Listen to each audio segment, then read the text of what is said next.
Thanks Precision Fuel and Hydration for supporting Brew the Coaches. Their website and newsletter are such a good source of knowledge, articles to read, and YouTube content to binge on too.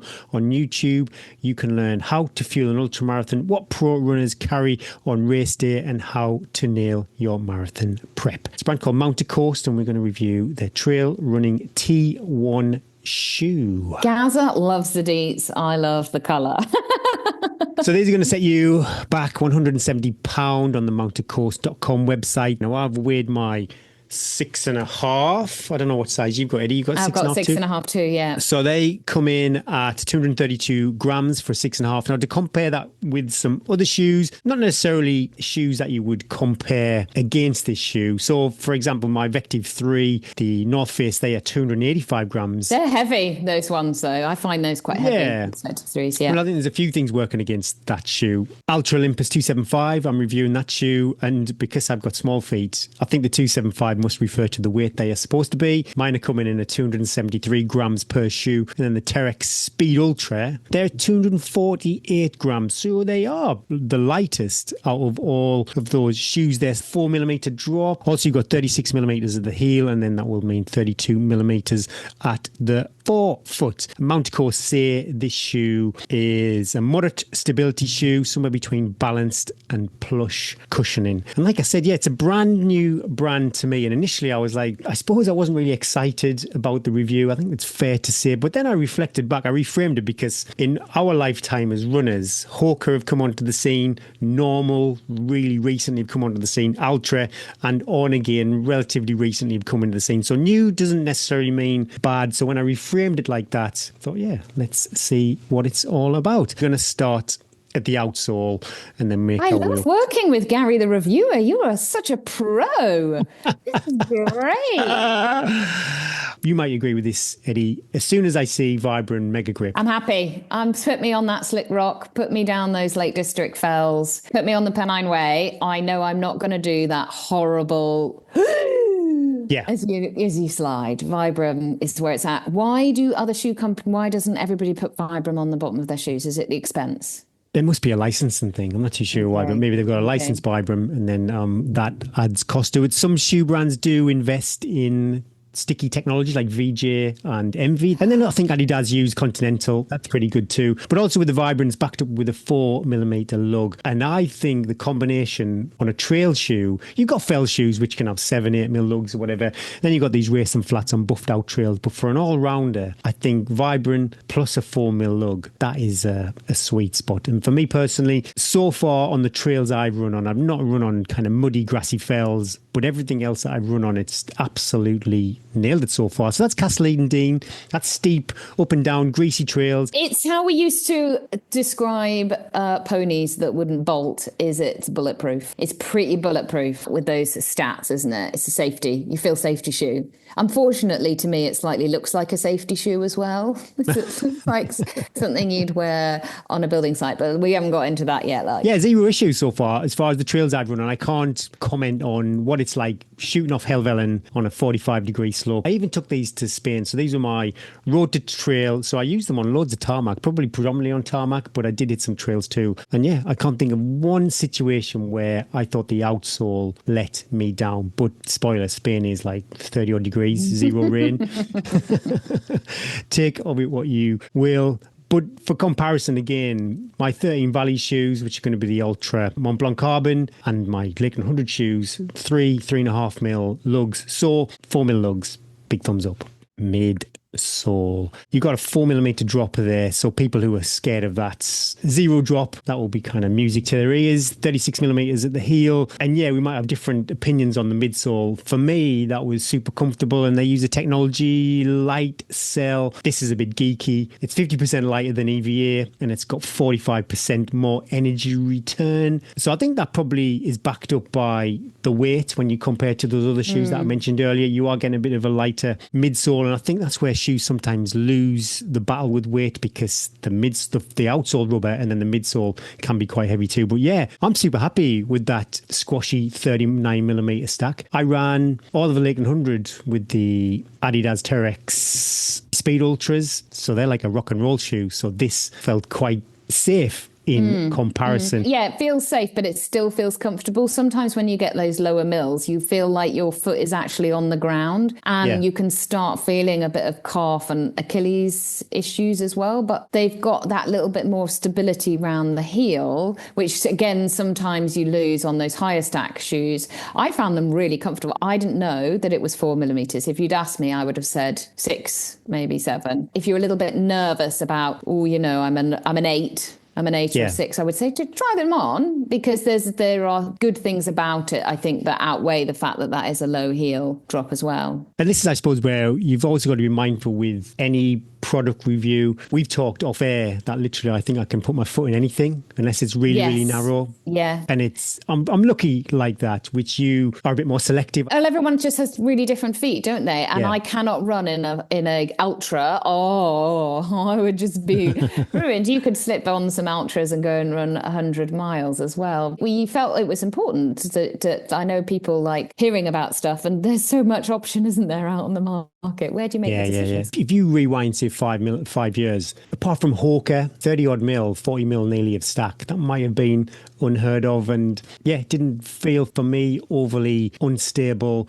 But again, the trails that I've been running on haven't put it to the test. So you move on to the upper. This is the tricky one for me. And this is why I'm really excited about this brand, and I'm excited about the shoe. But this is what I would like to see this shoe in 6 months' time, someone having worn it into the ground. What were your thoughts on the... When I showed them to Bryn, he was like, that's too much for me. I can't do that. Well, initially, I suppose the thing that we're talking about, they've got this unique lacing system where you can tighten it from the top and tighten it from the bottom, and you can stuff it both the ways, so it's not like flapping around and being annoying. It's been fine for me. I have used that extra cinch at the bottom just once to set it up. I've seen a few reviews online, or a few comments online where the system's failed. And when you sell shoes to thousands of people, then it's inevitable something's going to fail. It's very similar to a Solomon, isn't it? Back in the day, that Speed Cross, you'd have that kind of draw system. If that is not for you, they do ship them with a replacement set of laces. So that disappoints me a little bit, because I kind of think if you've got a unique selling point, go with it. And all in, why have you put, you must have had feedback from athletes that they want to have a looser point of contact around the top of their foot to what they want around their ankles. So if you've invested in that technology in your shoe, do it.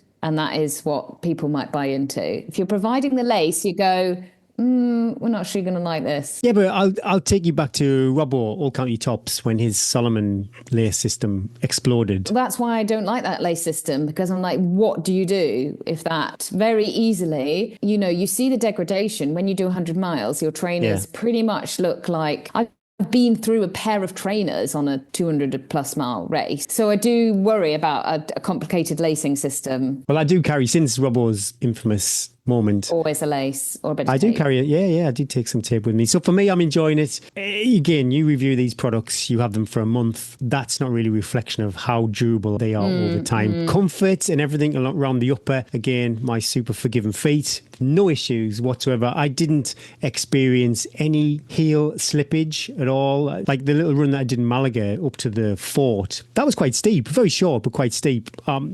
Zero problems whatsoever on that. Nice and locked in. I think the probably longest run I've done could be 7 miles. Must have been like 36 degree heat. So again, from an overheating point of view on the upper, I didn't experience that. Because I do these reviews in the UK, and I always mention about overheating, but we're probably lucky if we get 20 degrees in the UK. So they'd be quite comfortable on my foot in 30 odd degrees plus. Yeah.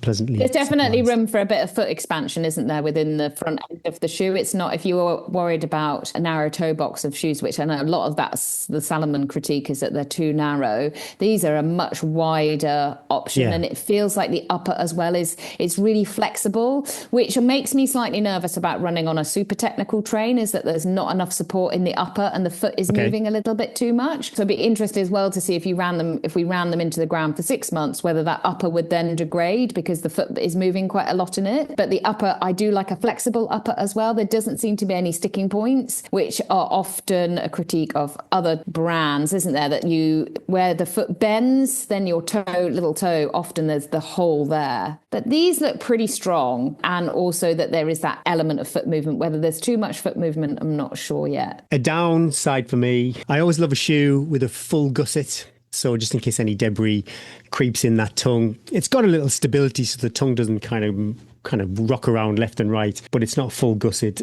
It's always something I moan about when I do a review. I've never had to stop and take rocks out of my shoe, so maybe I'm moaning about something that doesn't need moaning about. There's enough protection around the toe box. Yeah, I like the toe box because I don't want a massive load of protection. You don't want a load of rubber at the front of the shoe. There's just enough that if you kick that odd rock, it's not going to cause them.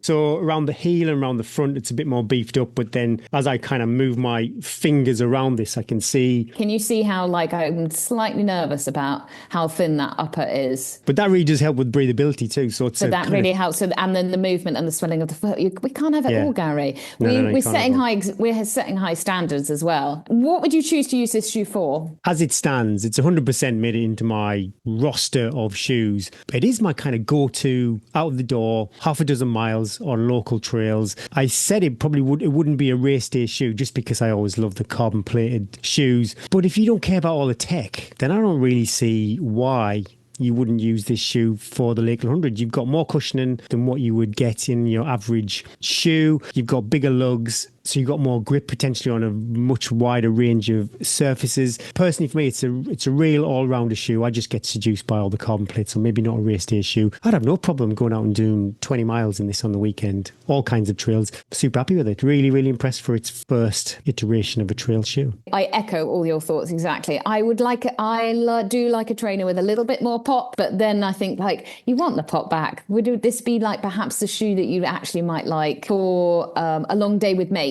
That you're not you don't need to worry about what you actually want is not to fall over on your ass. I also think it's a really great mixed terrain shoe because it has got that cushioning. If you've got a 4-mile hard packed trail road section to then go up on a fell, you covering all your boxes, and that's such a hard shoe to find. I was kind of trying to think of a similar shoe, thinking if people were thinking, well, what the hell are they talking about? I would put it as a cross between a La Sportiva and a Salomon shoe, in that it's got that sort of Salomon-esque upper, but then it's got the grip of the La Sportiva, which is fantastic as well, but it's got a little bit more cushioning as well. I'm super excited to see where this brand goes. I see they do a road shoe. It would be really interesting to try compared to that as well. But if you're looking for a all-rounder, comfortable trail shoe, we've got nothing to say against it. What do you think about the price, Gary? To me, that's quite high. A carbon shoe is 200-ish, isn't it, at the moment? North of 200 these days. I think you could be looking at 225 quid for oh my God. Yeah. It depends which one. I think my North Face £2.50, Bryn. They're £2.50. But if you look at it, I don't know if these are direct comparison shoes, but you've got the Innovate